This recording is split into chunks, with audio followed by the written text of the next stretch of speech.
Hello, today I'm just making a little video to update you on my progress with the 1 week Nemesis race. Long story short, I'm still alive, which is always nice. I've been pretty much playing solo since Cruel, joining up with public parties when they're available, but sometimes it's quite hard to find a public party because everyone's dead or they're not there yet. I transitioned away from my vanilla, ground-slamming marauder at Fellshrine to the planned stunlock build. I can stunlock most rares most of the time, but of course Fellshrine isn't an accurate representation of the whole game, but it's a start and it's especially encouraging considering I just swapped over to the build, but I know I've got a long way to go.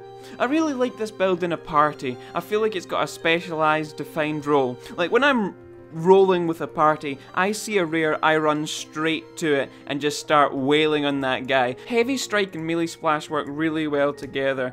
At first the knockback kind of annoyed me, but I kind of see its use now. It separates the rare from all the mobs round about it, and oftentimes when you're fighting a rare, it's actually the combination of not just the rare, but obviously the rare's aura and the mob that actually leads to your demise. So if you can isolate that rare, your team can focus on all the mobs round about and you can just start smacking them, knocking them back, isolating them, because that's when rares are at their most weak. And Melee Splash facilitates this role because it just kills everything nearby the main guy. Speaking of running to the rare, no mods are a threat to my character thus far. I'm pretty fine with everything. As long as I pay attention, there's nothing I have to run away from, which is always nice, but again, it is only Fellshrine. Now, the damage per second isn't insane, but that was never the intended role of the build.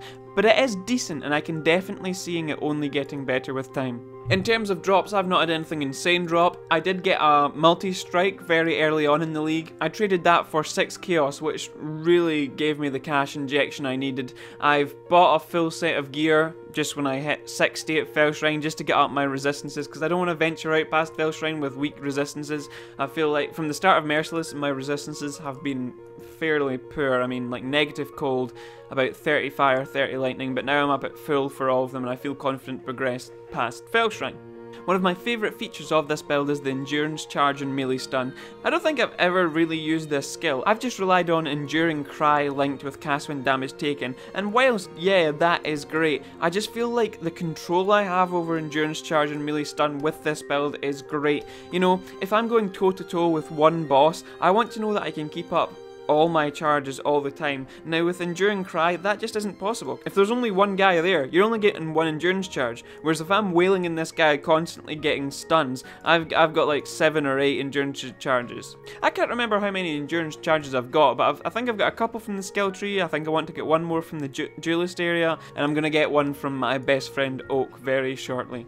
At the time of recording this video, I'm currently 98th Marauder and 718 overall. Nothing special, but I've been playing fairly casually and just having a good time. What I want to know is, I've been looking around in the internet. I usually use post statistics after a race to check what position I'm in, but it doesn't take into consideration the amount of players that have died. So if I'm 718th position, as I am, but 717 people have died while I made this video, fingers crossed, it would still say that I'm 718th place. Is there a website where I can go and check, like they remove the dead players from the statistics? Because I mean, that's how the prizes and position works. If you're 10th place and the 9 people above you die, you become first place. But I can't go and count through all the names of people above me and if they're dead or not, then remove them from that total score if they are dead. Because hey, if 218 people have died above me, which isn't an unreasonable estimation, I could be position 500. And that would be awesome. I've got a goal of being in the top 500, but I know I'm not going to have much time to play tomorrow, but hey, you never know, it might happen. Okay, so that's enough of me for today. I'm going back to play some more Path of Exile. Let me know about your experience with the 1 week race. Did you compete? Did you not compete? Are you dead? Are you alive? What build are you, or what build have you got in mind for the next race? If you are taking part, good luck. If you've died, just re-roll. You can still be top 10. Okay, thanks for watching, and I'll speak to you very soon.